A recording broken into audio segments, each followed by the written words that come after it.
London, 1829. The season had descended upon London with all its customary splendor, transforming the city into a glittering stage where fortunes were won, reputations made, and hearts irrevocably altered. The grand ballrooms of Mayfair blazed with candlelight, their crystal chandeliers casting dancing shadows upon silk-clad shoulders and jeweled throats. In drawing-rooms scented with hothouse roses, ambitious mummers plotted marriages, while their daughters practiced their curtsies and perfected their smiles. It was a world of exquisite manners and hidden passions, where a single glance could convey what words dared not speak, and where the most powerful man in the realm was about to discover that not everything could be conquered by title alone. Alexander Worthington, the Duke of Ashford, stood at the entrance of Lady Pemberton's ballroom with the casual arrogance of a man who had never been denied anything he truly desired. At 29, he possessed that rare combination of aristocratic breeding and masculine vitality that made matrons sigh and debutantes swoon. His dark hair gleamed in the candlelight, swept back from a face that might have been carved by a master sculptor, all strong lines and aristocratic planes, saved from severity by a mouth that suggested both sensuality and sardonic humor. His evening clothes were impeccably tailored, the black superfine coat sitting perfectly across shoulders, broadened by years of fencing and riding. He wore his consequence as naturally as he wore his signet ring, a man entirely comfortable in his dominion over society. "Your Grace," Lady Pemberton herself rushed forward, her ample bosom heaving with excitement beneath her purple silk gown. "What an honor! We had not dared hope you would attend this evening." It was no secret that the Duke of Ashford was notoriously selective about his social engagements. His presence at any gathering elevated it from merely fashionable to absolutely essential. Already he could see heads turning, fans fluttering faster, as whispers rippled through the assembled company like wind across a wheat field. "Lady Pemberton, you are too kind," he replied with practiced courtesy, though his eyes were already scanning the room with the predatory interest of a man accustomed to selecting his quarry. The ballroom was crowded with the usual collection of hopeful debutantes, each one dressed in the obligatory white or palest pastels, their faces alight with the desperate hope that this might be the evening their fortunes changed. He had seen it all before, the calculating glances of mothers, the simpering smiles of daughters who would agree with anything he said, laugh at any jest he made, no matter how poor. It had become tedious, this endless parade of feminine acquiescence. Dear listener, I would like to invite you to like, comment, and subscribe to our channel. If you enjoy our beautiful period romances, it helps us continue bringing quality entertainment to you. The orchestra struck up a waltz, and the Duke was preparing to make his excuses to Lady Pemberton, when something caught his eye, or rather someone. Standing near the far windows, partially obscured by a marble column, was a young woman unlike any he had seen in years of attending such gatherings. She was not watching him, which was itself extraordinary. While every other female in the room had positioned herself for maximum visibility to his grace, this woman seemed entirely absorbed in conversation with an elderly gentleman whom the Duke recognized as Sir Edmund Hartley, a noted scholar of antiquities. She wore a gown of deep sapphire blue that should have been scandalous on an unmarried woman. Propriety demanded pastels, yet somehow she carried it with such natural grace that it seemed perfectly appropriate. Her dark hair was dressed simply, without the elaborate ringlets and ornaments currently in fashion, swept up to reveal a slender neck and shoulders that gleamed like pearl in the candlelight. But it was not her beauty that arrested him, considerable though it was. It was something in her bearing, a quality of self-possession that suggested she would be perfectly content if every other person in the room simply vanished. She laughed at something Sir Edmund said, a genuine laugh that reached her eyes, and the Duke found himself moving toward her without conscious decision, drawn by something he could not name and would not have believed possible an hour earlier. "Sir Edmund," he said smoothly, arriving at the older man's elbow, "I trust you are well this evening?" The scholar turned, his weathered face breaking into a pleased smile. "Your Grace, what a delightful surprise. I was just discussing the recent discoveries at Herculaneum with Miss Ashworth here. May I have the honor of presenting Miss Beatrice Ashworth?" "Miss Ashworth, His Grace, the Duke of Ashford." The young woman turned to face him fully for the first time, and the Duke felt something shift in his chest, a sensation so unfamiliar that it took him a moment to identify it as genuine interest. She did not blush or simper. She did not flutter her fan or drop her eyes with affected modesty. Instead, she regarded him with calm, intelligent eyes of an unusual grey-green colour, and executed a curtsy that was perfectly correct, yet somehow managed to convey that she was performing it out of social obligation rather than awe at his consequence. "Your Grace," she said, her voice low and musical, with just a hint of something that might have been amusement. "How fortunate for Sir Edmund that you share his passion for Italian antiquities. So few gentlemen of fashion concern themselves with such scholarly pursuits." There was something in her tone, the merest suggestion that she doubted the sincerity of his interest, that both irritated and intrigued him. "I confess I am a mere amateur compared to Sir Edmund's vast knowledge," he replied, deploying the smile that usually rendered women speechless. "But I find the subject fascinating. The ancients understood so much that we moderns have forgotten." "Indeed." She tilted her head slightly, studying him as one might study a curious artifact in a museum. "And which aspects of classical learning do you find most compelling, Your Grace? The philosophy, the architecture, the military strategies, or perhaps the more, shall we say, recreational pursuits for which certain Roman emperors were notorious?" Sir Edmund choked slightly on his champagne, but Miss Ashworth's expression remained serenely innocent, though her eyes sparkled with unmistakable mischief. The Duke realized with a shock that she was deliberately baiting him, testing whether he possessed actual knowledge or merely pretended interest to make conversation with her. It was so unexpected, so refreshing after years of feminine deference, that he found himself genuinely smiling for the first time that evening. "I find the philosophy most rewarding," he said, deciding to rise to her challenge. "Marcus Aurelius in particular. His reflections on the nature of power and responsibility seem especially relevant for those of us who inherit authority rather than earning it." He paused deliberately. "Though I confess I also appreciate Ovid, particularly the Metamorphoses, there is something compelling about stories of transformation, of people becoming something other than what they were born to be." He saw the flash of surprise in her eyes, quickly masked but unmistakable. She had expected him to fumble or retreat into generalities. Instead, he had demonstrated not only knowledge but the ability to think beyond the surface of things. The slight nod she gave him was worth more than 1,000 sighs from other women. "The Metamorphoses," she said thoughtfully. "Yes, a fascinating work, though I have always found Ovid's treatment of female characters somewhat troubling. So many transformations undertaken not by choice, but as escape from unwanted masculine attention. Daphne becoming a laurel tree to flee Apollo, for instance. One might argue that Ovid was offering commentary on the abuse of power rather than celebrating it." "One might indeed," the Duke agreed, genuinely delighted now, "and one would be correct to do so. Perhaps that is why the work remains relevant, because the dynamics of power and its potential for abuse are as pertinent in a London ballroom as they were in ancient Rome." "How very philosophical of you, Your Grace," Miss Ashworth replied, and this time there was no mistaking the warmth in her tone. "I confess I did not expect to discuss classical literature this evening. Most gentlemen seem to believe that young ladies prefer to discuss nothing more challenging than the weather or the latest fashions." "Then most gentlemen are fools," he said bluntly, earning a delighted laugh from Sir Edmund. "Though in fairness to my sex, many young ladies do seem to prefer such topics, or at least pretend to. It becomes difficult to distinguish between genuine preference and performance. That, Your Grace, is the essential problem with a society that insists women must make themselves pleasing rather than interesting," she said, her eyes meeting his directly. "When one is constantly performing, authenticity becomes impossible. But I suspect you understand something of that burden yourself. A duke must also perform, must he not? Always conscious of being watched, judged, measured against the expectations of your rank." It was such an unexpected observation, cutting so close to thoughts he rarely acknowledged even to himself, that the Duke found himself momentarily speechless.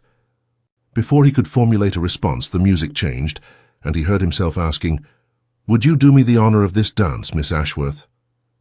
Something flickered across her face. Was it reluctance? You are very kind, Your Grace, but I was just about to retire to the refreshment room. The evening has grown rather warm. It was a polite refusal, and for a moment the Duke simply stared at her, unable to process what had just occurred. In 7 years of attending society functions, no woman had ever declined his invitation to dance. Ever. The refusal was so unprecedented that he wondered briefly if he had misheard. "Then perhaps I might escort you," he suggested, recovering his composure. "I confess I could also benefit from some refreshment." "How thoughtful but unnecessary," she replied with a smile that was perfectly pleasant, yet somehow managed to be dismissive. "Sir Edmund has promised to show me his sketches from his recent travels. I would not wish to keep you from your other obligations, Your Grace. I'm quite certain there are many young ladies hoping for the honor of dancing with you." And with that, she curtsied again and allowed Sir Edmund to escort her toward the refreshment room, leaving the Duke of Ashford standing alone in the middle of Lady Pemberton's ballroom, watching her retreat with a mixture of disbelief and growing fascination. "Well," murmured Lord Thornbury, appearing at his elbow with barely suppressed mirth, "that was remarkably entertaining. The great Duke of Ashford refused by a woman. I never thought I would live to see the day." "Who is she?" the Duke asked, his eyes still following the sapphire gown as it disappeared through the doorway. "Truly, I mean, what is her situation?" Thornbury, who made it his business to know everyone's situation, was happy to oblige. "Miss Beatrice Ashworth, only daughter of the late Baron Ashworth. Father died 2 years ago, left her quite comfortably situated. Not an immense fortune, mind you, but enough that she needn't marry for money.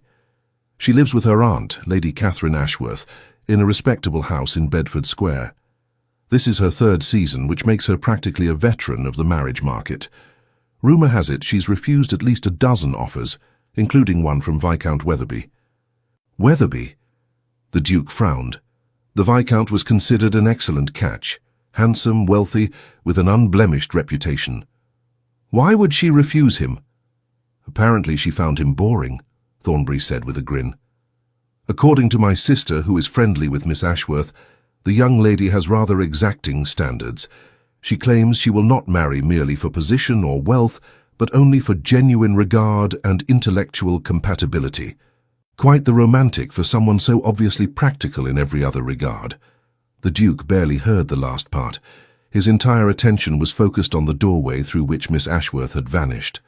Something had awakened in him, something he had not felt in years, perhaps had never truly felt. The thrill of a genuine challenge, the intrigue of an unsolved puzzle, the irresistible lure of something that could not be easily obtained. "I am going to marry her," he said quietly, surprising himself with the certainty in his voice. Thornbury choked on his champagne. "I beg your pardon? You've known her all of 10 minutes, most of which she spent subtly insulting you, and she just refused to dance with you. Are you feeling quite well?" "Perfectly well," the Duke replied, a slow smile spreading across his face. "In fact, I cannot remember when I have felt better. Excuse me, Thornbury. I suddenly find myself in need of refreshment." He made his way toward the refreshment room with purposeful strides, ignoring the hopeful glances and strategic positioning of various young ladies along his path. The refreshment room was less crowded than the ballroom, offering some relief from the press of bodies and the overwhelming scent of perfume and hothouse flowers. He spotted Miss Ashworth immediately. She stood by a window, still in conversation with Sir Edmund, examining what appeared to be a portfolio of sketches. The Duke approached more cautiously this time, aware that he needed to modify his strategy.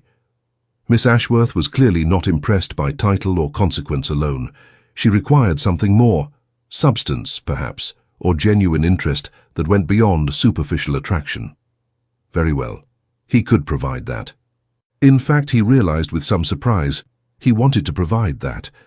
The prospect of an actual conversation with an intelligent woman who would challenge rather than flatter him was more appealing than anything he had experienced in years of social intercourse. "Sir Edmund," he said, arriving at the scholar's side, "I wonder if you might spare me a moment. I have been meaning to consult with you about a matter of some scholarly importance." The older man looked up with interest.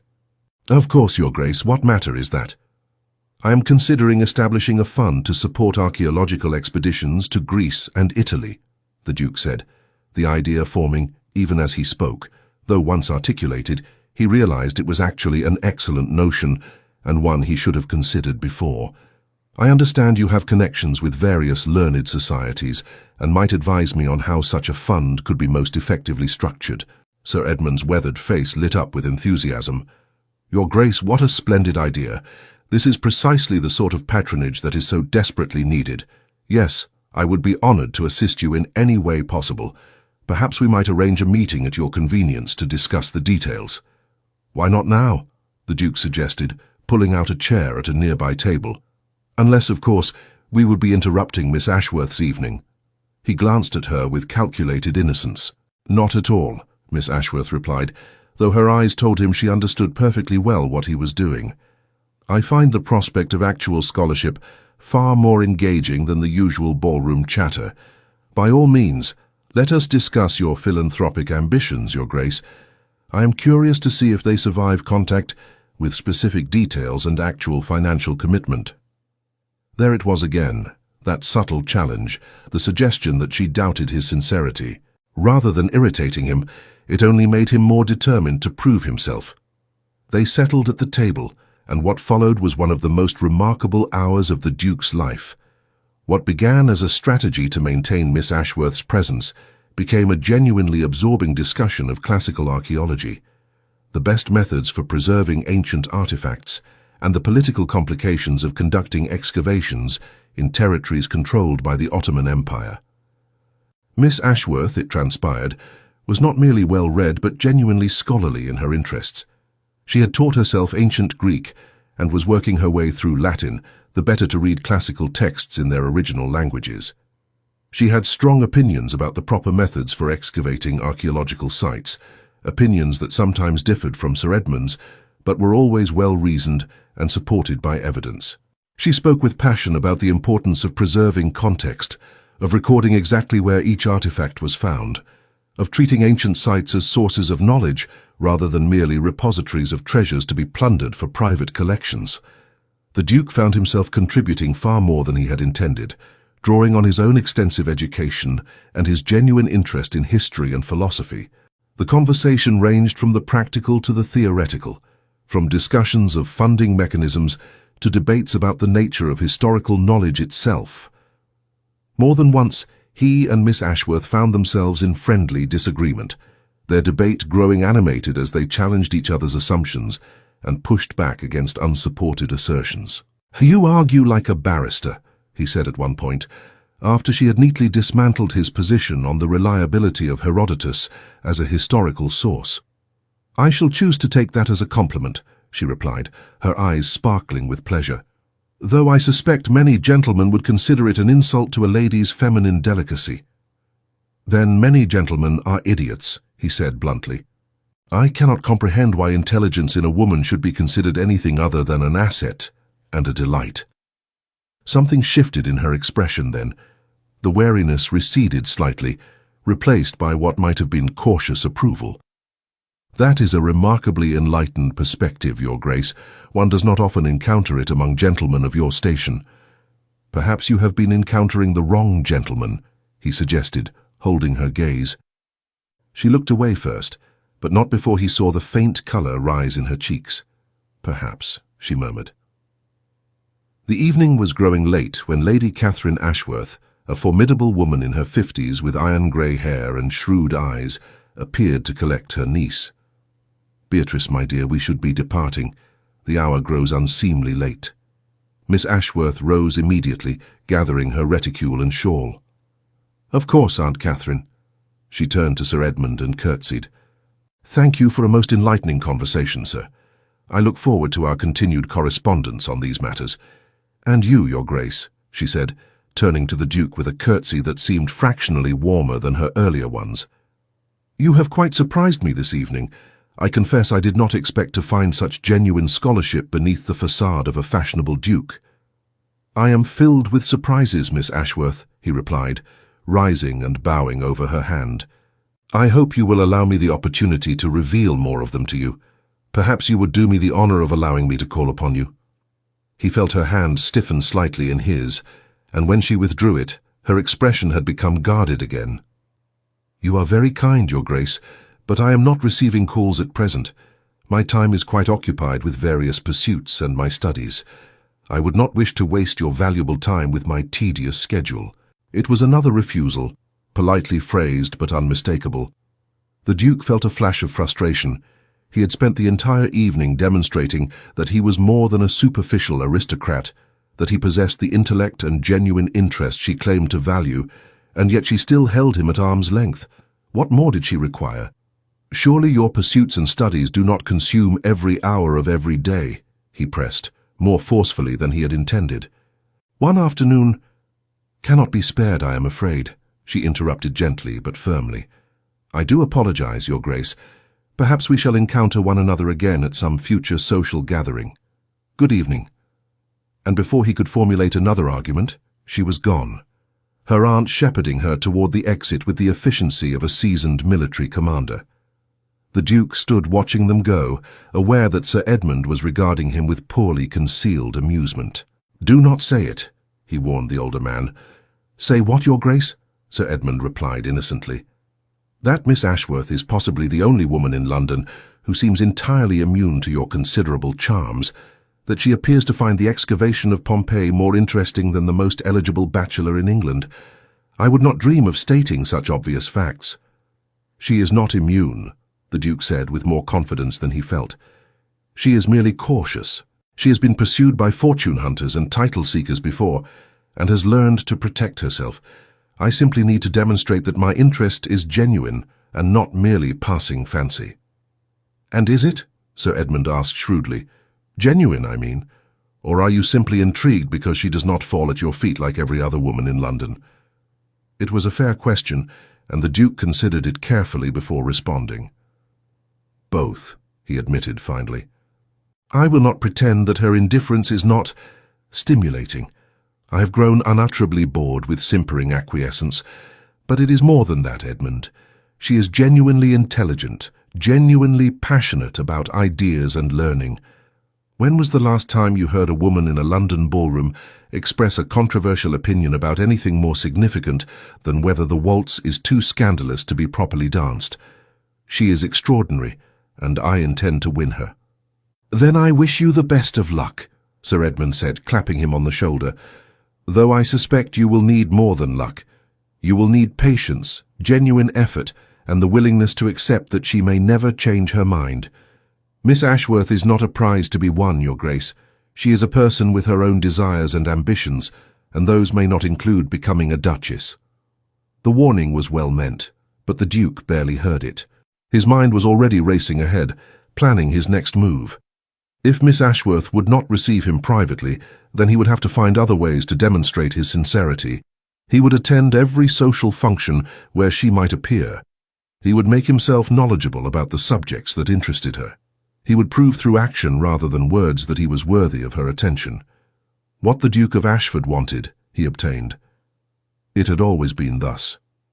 Miss Beatrice Ashworth would learn that refusing him only made him more determined. The following morning found the Duke in his study at Ashford House, his magnificent Mayfair residence, writing a carefully considered letter to Miss Ashworth. He had already discarded 4 attempts, one too formal, one too casual, one that revealed too much of his feelings, and one that revealed too little. The 5th attempt, after an hour of concentrated effort, struck what he hoped was the right balance. "My dear Miss Ashworth, I write to thank you for the most stimulating conversation I have enjoyed in longer than I can recall. Your insights into the preservation of classical antiquities were both profound and practical, and our discussion has inspired me to move forward with establishing the archaeological fund we discussed. I would be most grateful if you would consent to serve on the advisory committee for this endeavor. Your knowledge and passion for the subject make you ideally suited for such a role, and I can think of no one whose judgment I would value more highly. I remain, with great respect, Ashford." It was, he thought with satisfaction, a perfect letter. It acknowledged their conversation without excessive flattery, offered her a legitimate role that played to her genuine interests rather than her feminine charms, and provided a context for continued interaction that had nothing to do with courtship or marriage. She could hardly refuse without seeming churlish or inconsistent with her stated values. The reply came 3 days later, and it was not what he expected. Your Grace, I am sensible of the honor you do me in suggesting I serve on the advisory committee for your archaeological fund. However, I must respectfully decline. While I am gratified that our conversation inspired such philanthropic ambitions, I cannot help but feel that my involvement would be inappropriate. The world of scholarship and patronage is dominated by gentlemen, and I would not wish my presence to be seen as a distraction or to undermine the serious purpose of the endeavor. I am confident that Sir Edmund and his colleagues will provide you with excellent guidance. I remain respectfully, Miss B. Ashworth. The Duke read the letter 3 times, his frustration mounting with each reading. It was a masterpiece of polite refusal. She had managed to decline without giving him any legitimate grounds for pressing his suit further. She had even turned his own gesture against him, suggesting that his offer might be motivated by gallantry rather than genuine respect for her abilities. It was maddening. It was brilliant. It made him want her even more intensely. Very well. If she would not join his committee, he would find other ways to demonstrate his sincerity. He made inquiries, discreet ones through channels that would not alert Miss Ashworth to his interest, about her activities and interests. It transpired that she was devoted to her studies, spending long hours in her late father's library, reading classical texts. She also had a passion for music and attended concerts regularly. She enjoyed long walks in the parks and had a particular fondness for botanical gardens, where she sketched various specimens. The Duke began to appear at the same concerts she attended, always positioning himself where she would see him, but never approaching too directly. He visited the botanical gardens on the days he knew she would be there, pretending surprise when they encountered each other. He sent her books, carefully selected volumes on subjects they had discussed, always with notes that referenced their conversation and posed thoughtful questions for her consideration. His persistence was both frustrating and flattering to Beatrice. She had meant to keep him at a distance, to protect herself from the inevitable disappointment that came when men proved to be less than they initially appeared. But the Duke was making that strategy increasingly difficult to maintain. His gifts were thoughtful rather than extravagant. His encounters seemed coincidental, but were clearly orchestrated with care. And most importantly, he continued to treat her as an intellectual equal rather than merely a beautiful woman to be pursued. One afternoon in early May, they encountered each other at Kew Gardens. Beatrice was sketching a rare orchid when she heard a familiar voice behind her. "Your attention to detail is remarkable, Miss Ashworth. You have captured not just the form, but the very essence of the flower." She turned to find the Duke standing a respectful distance away, dressed for walking in a dark green coat that brought out the color of his eyes. "Your Grace," she said, rising and executing a curtsy. "What a surprise to find you here." "Is it?" he asked with a slight smile. "I confess I hoped I might encounter you. Your aunt mentioned at Lady Thornbury's musical that you often visit the gardens on Wednesday afternoons." "You spoke with my aunt?" Beatrice asked, surprised and slightly alarmed. "Briefly," he assured her. "I simply inquired about your health and mentioned how much I had enjoyed our conversation at Lady Pemberton's ball. Lady Catherine was kind enough to suggest that we shared similar interests in botanical subjects." He gestured to the path. "Might I walk with you? I promise to be respectful of your time and your preference for solitude." Beatrice hesitated. Every instinct warned her to refuse, to maintain the distance she had so carefully established. But another part of her, a part she had been trying to ignore, wanted to accept. She was lonely, if she was honest with herself. Lonely for intelligent conversation with someone who saw her as more than merely a woman to be married off. The Duke had proven himself capable of such conversation, and she found herself wanting more of it despite her better judgment.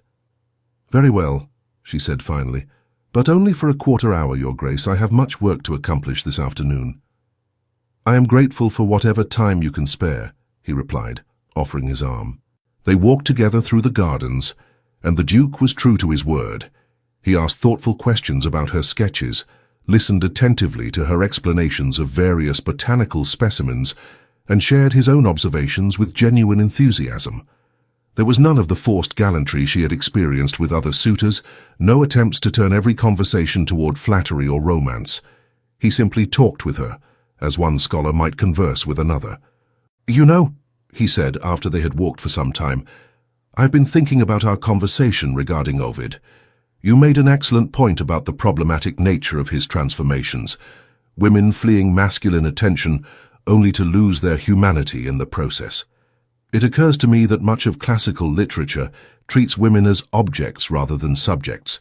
Surely that represents a significant limitation in our understanding of the ancient world. Beatrice stopped walking and turned to face him fully, studying his expression for any sign of artifice. That is a remarkably perceptive observation, Your Grace. Most scholars dismiss such concerns as modern sentimentality imposed upon ancient texts.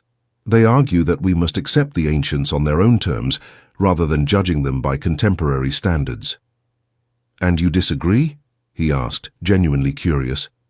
I think there is merit in both approaches, she said carefully. We should strive to understand the ancients in their own context, yes, but we should also be willing to critique aspects of their culture that we now recognize as unjust or harmful. Understanding need not preclude judgment, any more than appreciation need preclude criticism. Exactly so, he agreed with evident pleasure. Miss Ashworth, do you realize how rare it is to find someone willing to engage with ideas at this level? Most people I encounter either agree with everything I say out of deference to my rank, or disagree merely to be contrary. You argue from genuine conviction and reasoned analysis. It is refreshing. The color rose in her cheeks at his praise, but she held his gaze steadily. I could say the same of you, Your Grace. I confess I did not expect to find such genuine intellectual curiosity in a duke. Most aristocrats seem content to rest on their titles and leave scholarship to others. Then we have both been pleasantly surprised by each other, he said softly. And there was something in his voice, a warmth and intimacy that made her breath catch. She looked away, suddenly aware of how close they were standing, of the intent way he was looking at her. I should return home, she said, her voice not quite steady. My aunt will worry if I am gone too long. Of course, he said immediately, stepping back to give her space. Thank you for allowing me to walk with you, Miss Ashworth. I hope we might encounter each other again soon. Perhaps, she said non-committally, though they both knew it was not truly a matter of chance. He would arrange to be wherever she was, and despite her better judgment, she found she did not entirely object to the prospect. Over the following weeks, a pattern emerged. They encountered each other at concerts, at galleries, in the parks and gardens. Sometimes they walked together, sometimes they simply conversed briefly before parting. The Duke never pressed for more than she was willing to give, never demanded acknowledgement of the courtship that was clearly taking place despite her refusal to formally receive him. He was patient in a way she had never expected, persistent without being aggressive, attentive without being suffocating. Slowly, imperceptibly at first, Beatrice felt her defenses beginning to weaken. She found herself looking forward to their encounters, disappointed when several days passed without seeing him. She began to dress with more care on the days she knew he might appear, choosing colors and styles that she thought he might admire. She caught herself thinking about him at odd moments, wondering what he would say about a passage she was reading, imagining how he would respond to an argument she was formulating. It terrified her, this growing attachment. She had sworn she would never allow herself to be vulnerable in this way, would never risk her independence and her sense of self for any man. Yet the Duke seemed to be breaching her defenses without even trying, simply by being consistently thoughtful, genuinely interested, and utterly respectful of her boundaries, even as he gently pushed against them. One evening at a concert at the Hanover Square Rooms, they found themselves seated near each other. Whether by chance or design, Beatrice no longer knew. The soprano was singing a particularly moving aria when she felt the Duke's eyes upon her. She turned her head slightly and found him watching her with an expression of such tender intensity that it took her breath away. In that moment, she realized with absolute certainty that she had fallen in love with him. The knowledge was both exhilarating and terrifying. She had thought herself immune to such feelings, had believed that her intellectual independence would protect her from the vulnerability of romantic attachment.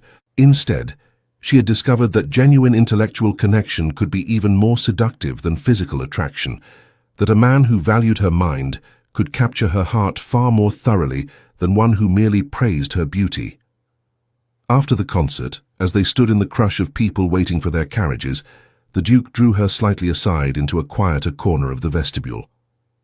"Miss Ashworth," he said quietly, his voice pitched for her ears alone, "I wonder if you might finally consent to receive me properly. Allow me to call upon you at Bedford Square. Give me the opportunity to court you in the open, rather than through these carefully orchestrated chance encounters." She looked up at him, searching his face, seeing the sincerity in his eyes. "Why?" she asked simply. "Why me, Your Grace? London is full of beautiful women who would be thrilled to receive your attentions. Women who would be far easier to court, who would not challenge you at every turn, who would be grateful for your interest rather than suspicious of it. Why pursue someone who has made it abundantly clear that she does not wish to be pursued?" "Because you are worth pursuing," he said immediately. "Because you challenge me to be better, to think more deeply, to look beyond the surface of things. Because when I am with you, I feel more truly myself than I do in any other company. And because, Beatrice," he used her given name deliberately, watching her eyes widen at the intimacy, "I have fallen completely and irrevocably in love with you, and I cannot imagine spending my life with anyone else." The breath left her lungs in a rush. She had expected many things, but not this. Not such a direct and unequivocal declaration. "You do not know what you're saying," she whispered. "You cannot truly want to marry someone like me. I would argue with you constantly. I would challenge your opinions. I would never be content to simply manage your household and smile prettily at social functions." "I know," he said, taking her hands in his, a boldness given their public location, but he seemed beyond caring about propriety. "That is precisely why I want to marry you. Beatrice, I do not want a conventional duchess. I want you, with all your arguments and challenges and intellectual passions. I want to come home at the end of the day and discuss philosophy with you until we fall asleep mid-debate. I want to watch you pursue your studies and know that I am married to a woman who values knowledge as much as I do. That is the life I want, and I can only have it with you." Tears pricked at her eyes, and she blinked them back furiously. "What if society disapproves? What if I embarrass you with my unconventional behavior?" "Then society can go to the devil," he said fiercely.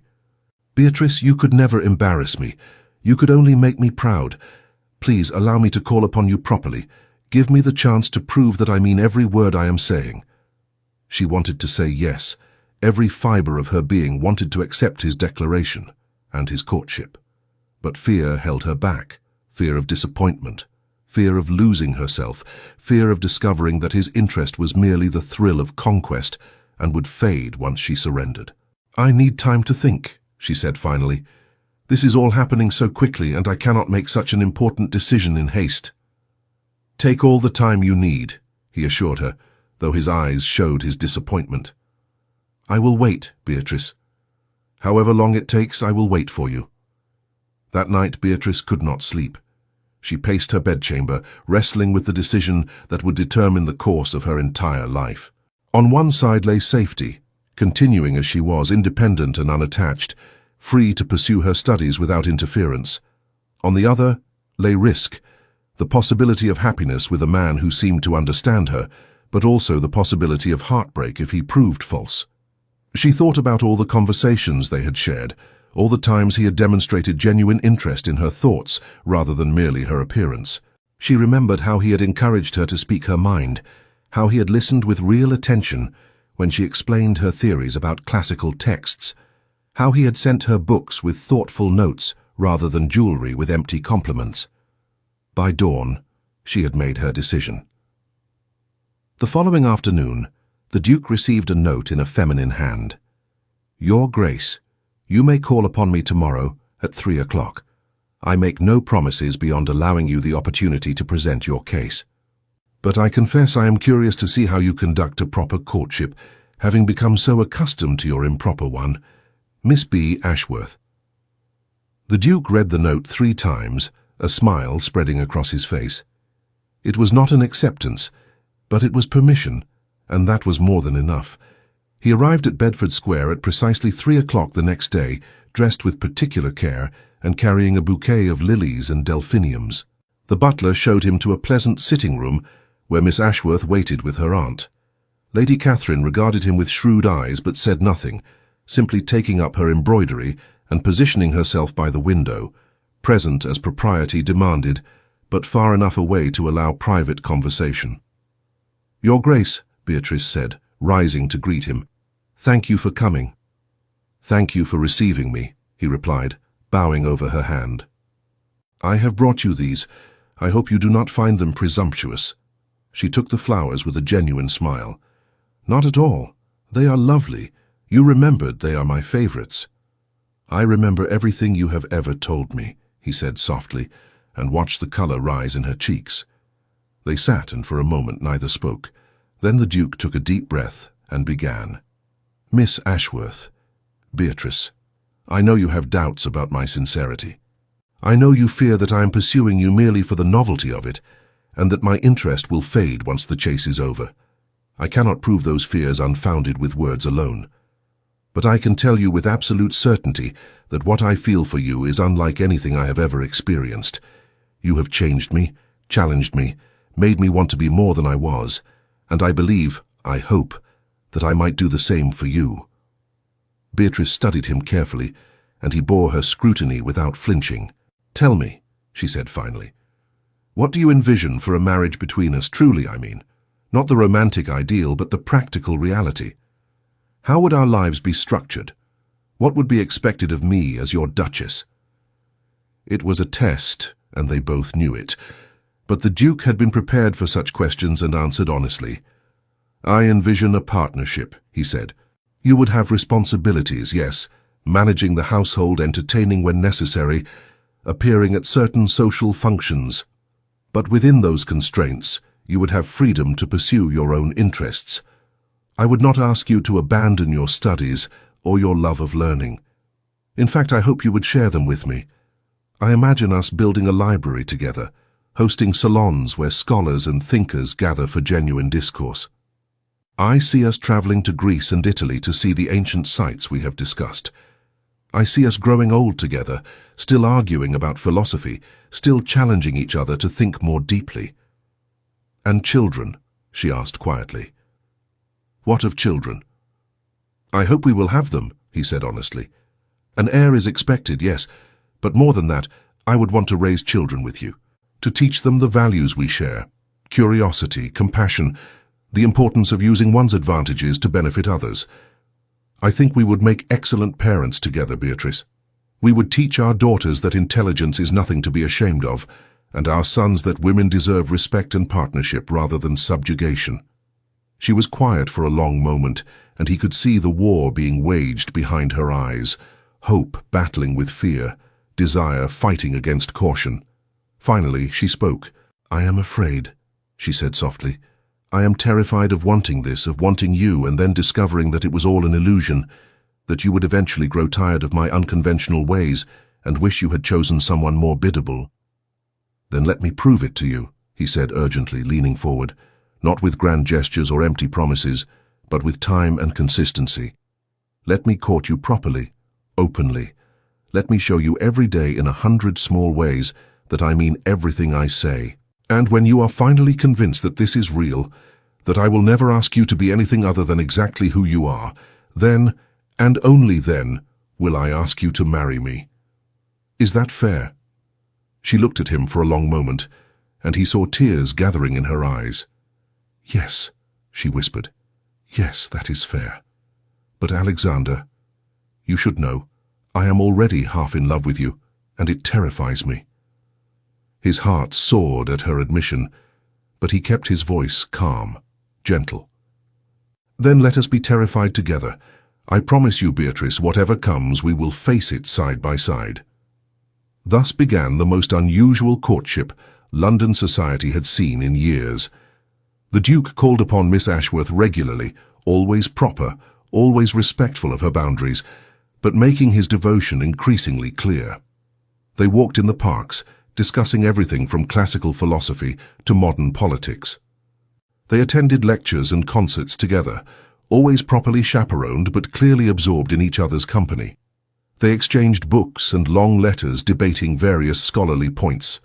Most remarkably, the Duke began to involve Miss Ashworth in his affairs, seeking her advice on the management of certain aspects of his estates, asking her opinion on matters of genuine importance, actually implementing her suggestions when they proved sound. It was unprecedented for a duke to consult with an unmarried woman on such matters, but Alexander cared nothing for precedent. He valued Beatrice's intelligence and judgment, and he wanted her, and society, to see that he truly viewed her as an equal partner. Society predictably had much to say about the unconventional courtship. Some approved, seeing in the Duke's pursuit a genuine affection that transcended mere physical attraction. Others were scandalized, viewing Miss Ashworth as too intellectual, too opinionated, too unsuitable for a duke. The gossip grew so intense that Lady Catherine finally addressed it with her niece one evening. "Beatrice, my dear, you must know that people are talking. They say you are too bookish, too argumentative, that you will make an unsuitable duchess. Some are already predicting that the Duke will tire of you once the novelty wears off." "I know," Beatrice said quietly. "Do you think they are right?" Lady Catherine set down her needlework and looked at her niece with surprising gentleness. "I think the Duke of Ashford is besotted with you in a way I have rarely seen. I think he genuinely values your mind and your spirit. But more importantly, I think you need to decide whether you value his regard enough to brave society's censure. Because, my dear, if you marry him, there will be censure. You will be watched and judged far more closely than any conventional duchess. Are you prepared for that?" Beatrice considered the question carefully. "I think," she said slowly, "that if I have Alexander beside me, truly beside me, as a partner and equal, I can weather any amount of society's disapproval. It is only if I were to face it alone, or worse, with a husband who secretly agreed with the critics, that I would falter." "Then you must be certain of his constancy before you commit yourself," Lady Catherine advised. "Make him prove his devotion beyond any doubt, and only when you are entirely convinced should you accept his suit." It was wise counsel, and Beatrice took it to heart. She continued to hold the Duke at a careful distance, watching him, testing him in subtle ways, and Alexander, with remarkable patience, accepted every test and passed them all. When she deliberately took a controversial position at a dinner party, arguing that women should receive proper education in mathematics and sciences, he supported her publicly, despite the shocked reactions of the other guests. When she expressed interest in attending a lecture at the Royal Society, traditionally closed to women, he used his influence to secure her admission and escorted her there himself, ignoring the disapproving stares. Most tellingly, when his father summoned him for what was clearly meant to be a serious conversation about his choice of bride, Alexander went to the meeting with Beatrice at his side, making it clear that he would not discuss his intended wife behind her back. The Dowager Duke received them in his study, his expression stern. "Alexander, I have been hearing remarkable things about your courtship. It seems you have chosen a most unconventional young lady." "I have chosen an extraordinary woman," Alexander corrected firmly. "Miss Ashworth, may I present my father, the Dowager Duke of Ashford. Father, Miss Beatrice Ashworth." Beatrice curtsied gracefully, meeting the older man's appraising gaze without flinching. "Your Grace, I am honored to make your acquaintance." The Dowager Duke studied her for a long moment before speaking. "Miss Ashworth, my son seems quite determined to marry you, despite the fact that you appear to lack many of the qualities traditionally valued in a duchess. You are outspoken where discretion is expected, intellectual where ornamental would suffice, and controversial where conventional would be far more comfortable. Can you explain to me why I should welcome such a match?" It was a brutal question, but Beatrice answered it calmly. "I cannot, Your Grace. I can only tell you that I love your son, and that I believe I can make him happy, not by conforming to what others expect a duchess to be, but by being a true partner to him. If that is insufficient for your approval, then I am sorry, but I will not pretend to be something I am not." A ghost of a smile flickered across the Dowager Duke's face. "You have spirit. I will grant you that. Very well. Let me ask you this. If you marry my son, you will have considerable responsibilities. Can you fulfill them while maintaining this fierce independence you value so highly?" "I believe I can with Alexander's support," Beatrice replied. "I have no intention of shirking my duties as Duchess, but I also have no intention of abandoning the things that make me who I am. I hope to prove that a woman can be both dutiful and independent, proper and passionate, a duchess and a scholar. The Dowager Duke was silent for a long moment, then turned to his son. She is nothing like what I would have chosen for you, but I can see that she makes you happy, and that you make each other better. You have my blessing, though I reserve the right to say, I told you so, if this unconventional marriage proves difficult. I will accept that bargain gladly, Alexander said, clasping his father's hand. As they left the Dowager Duke's residence, Beatrice felt something loosen in her chest, a knot of anxiety she had not even realized she was carrying. He approved of me, she said wonderingly. I did not expect that. He is a shrewd judge of character, Alexander replied. He sees what I see, that you are extraordinary, and that together we will be even better than we are apart. The moment had come. Standing on the steps of the Dowager Duke's residence, with the afternoon sun gilding the London streets with gold, Beatrice finally allowed herself to acknowledge what she had been denying for weeks. She was in love with Alexander Worthington, Duke of Ashford, completely, irrevocably, terrifyingly in love. And more than that, she trusted him, trusted that he meant what he said, that his regard was genuine, that he would stand beside her through whatever challenges came. Alexander, she said softly, turning to face him, take me home. I think it is time we had a serious conversation.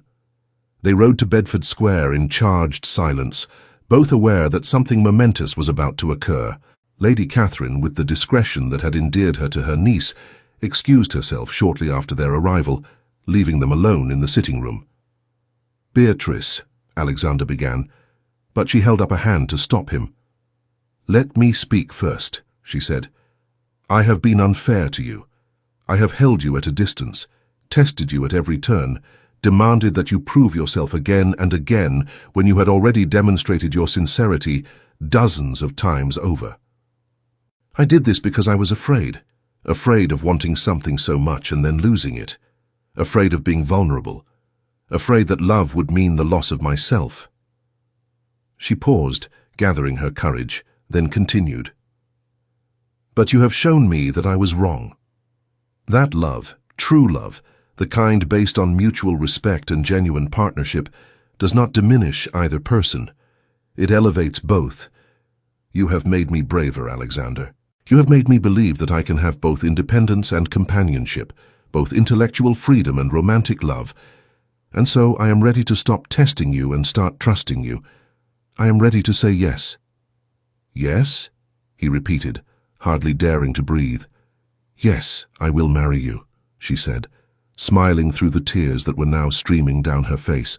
Yes, I will be your duchess and your partner, and your equal. Yes, I will spend my life arguing with you about philosophy and exploring ancient ruins and building something extraordinary together. Yes to all of it, Alexander. Yes. He closed the distance between them in 2 strides and pulled her into his arms, claiming her lips in a kiss that was both tender and passionate, a perfect expression of everything they felt for each other. When they finally broke apart, both breathless, he rested his forehead against hers. I love you, he whispered. I will spend every day of my life proving that this was the right decision. You will never regret choosing me, Beatrice. I swear it. I know, she replied softly. I already know. The announcement of their engagement caused exactly the sensation they had anticipated. The newspapers were full of it, some celebrating the match as a triumph of genuine affection, others denouncing it as the ruin of one of England's most distinguished ducal lines. Society divided into camps, and for several weeks there was no more discussed topic in London's drawing rooms than the Duke of Ashford's controversial choice of bride. But Alexander and Beatrice barely noticed the gossip. They were too absorbed in each other, in planning their future together, in the joy of finally being able to openly acknowledge their feelings. They spent their days together, walking, talking, laughing, arguing about everything and nothing. The Duke introduced Beatrice to his friends and associates, making it clear that her opinions were to be valued and her presence welcomed. Beatrice, in turn, began to embrace the idea of becoming a duchess, seeing it not as a loss of identity, but as an opportunity to use her position for good. One evening, several weeks after their engagement, They attended a ball at Thornbury House. As they stood together on the edge of the dance floor, Alexander's father approached them. The Dowager Duke had been observing his son's relationship with growing interest, and tonight he had something to say. Meu filho, Londres está cheia de moças lindas que dariam tudo para se casar com você. Por que ela? Alexander smiled and looked at Beatrice, who was engaged in animated conversation with Sir Edmund about some recent archaeological discovery. Porque nenhuma mulher me faz sentir como ela, papai. Ao lado dela, sinto que posso fazer qualquer coisa. The Dowager Duke followed his son's gaze and nodded slowly. I understand, he said quietly. Your mother made me feel the same way. You have chosen well, my son. The wedding took place in October at St. George's, Hanover Square. Despite the controversy surrounding their engagement, the church was packed with well-wishers, scholars mixing with aristocrats, friends from all walks of life gathered to celebrate this most unusual union. Beatrice walked down the aisle in a gown of ivory silk, carrying lilies and delphiniums, her face radiant with happiness. When it came time for the vows, they spoke the traditional words, but Alexander added a promise of his own. I vow to be your partner in all things, he said, holding her hands and looking into her eyes, to support your passions and respect your independence, to challenge you and encourage you, to build with you a life of meaning and purpose.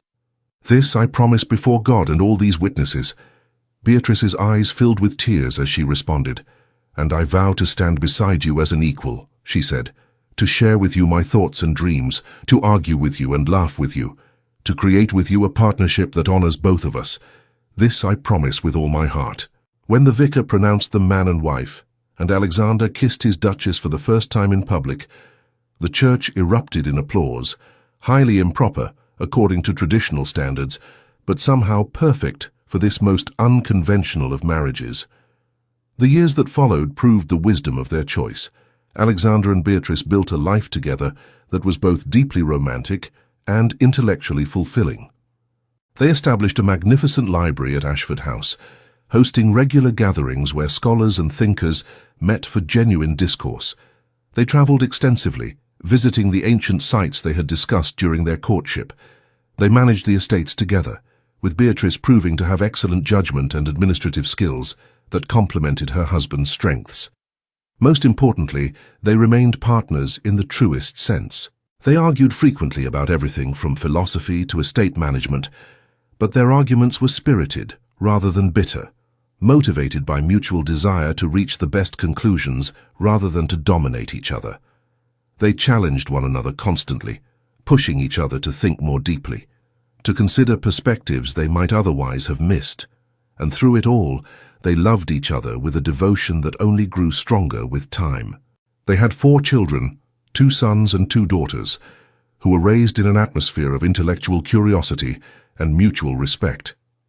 The children watched their parents debate complex ideas at the dinner table and learned that disagreement need not mean disrespect. They saw their mother treated as an equal partner in all matters and learned that women were just as capable of serious thought as men. They observed their father supporting their mother's scholarly pursuits and learned that true strength lay in lifting others up rather than holding them down. On their 10th wedding anniversary, they hosted a small dinner party at Ashford House for their closest friends. After the guests had departed and the children were in bed, Alexander and Beatrice stood together in the library, looking out at the moonlit gardens. Do you remember, Alexander said softly, that first night at Lady Pemberton's ball, when you refused to dance with me? Beatrice laughed. How could I forget?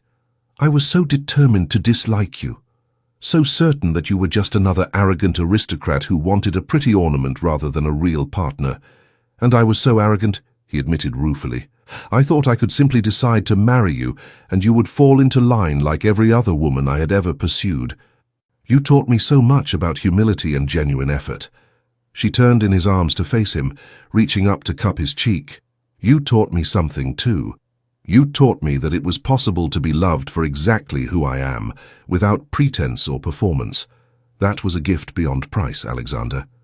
We have taught each other many things over the years, he said, kissing her softly, and I look forward to many more years of mutual education. Even when I argue with you about everything? She teased. Especially when you argue with me about everything, he assured her. A life without intellectual challenge would be unutterably boring. I would far rather spend my days debating with you than agreeing with someone less interesting. She laughed, that genuine, unguarded laugh that still had the power to make his heart soar. Then, I shall endeavor to keep arguing with you for the next 50 years at least. Promise? He asked, his eyes twinkling. Promise, she replied solemnly, then kissed him again. Years continued to pass, and their love only deepened. They grew older together, their hair silvering, their faces acquiring the lines that come from a lifetime of laughter and passionate debate. Their children grew and married, bringing grandchildren who delighted in their grandmother's stories of ancient Rome and their grandfather's tales of archaeological adventures.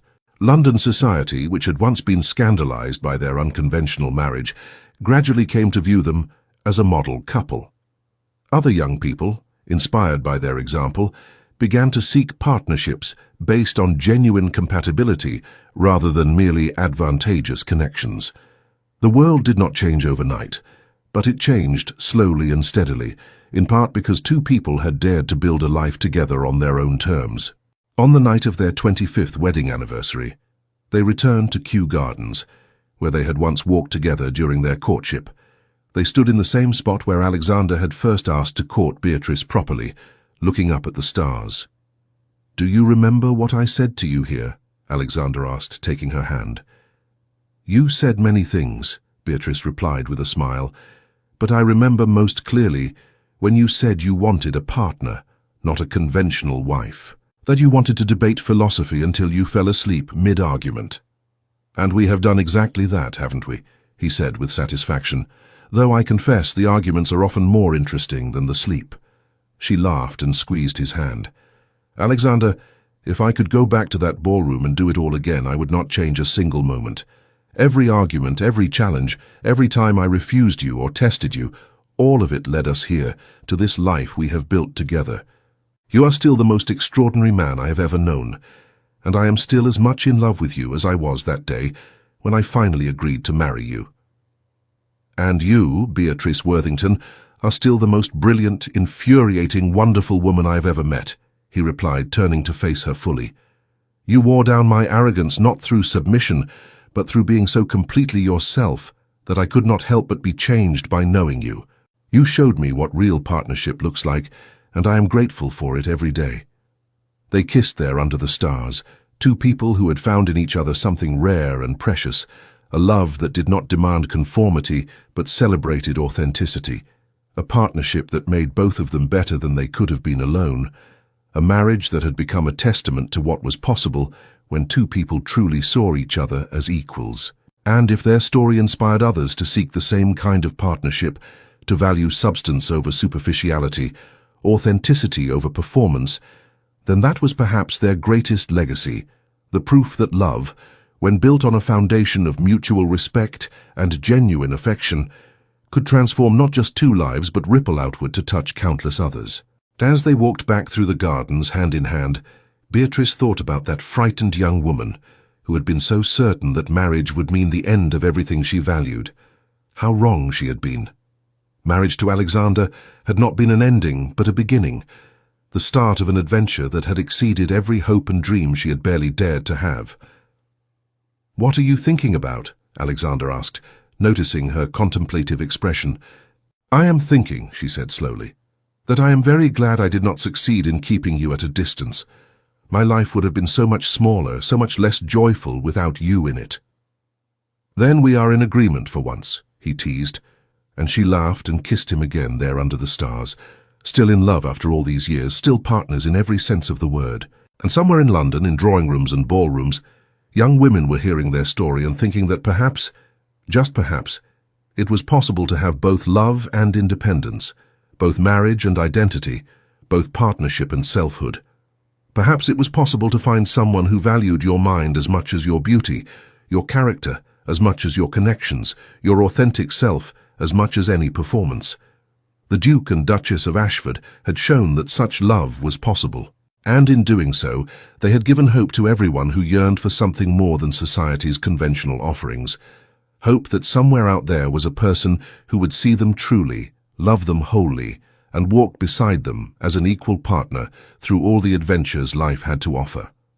It was a beautiful legacy for two people who had started their acquaintance with resistance and refusal, who had argued their way into love, and who had built a marriage that proved that the best partnerships are not about one person submitting to another, but about two people choosing to stand together, facing the world side by side, making each other braver, wiser, and more fully themselves than they ever could have been alone. And they lived, not in fairy tale perfection, but in the rich, complex, deeply satisfying reality of a love built on truth, a partnership that honored both individuals while creating something greater than either could have achieved alone. They lived with passion and purpose, with debate and devotion, with challenge and commitment.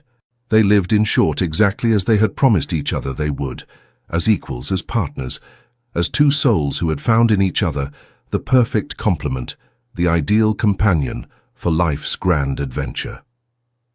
The end.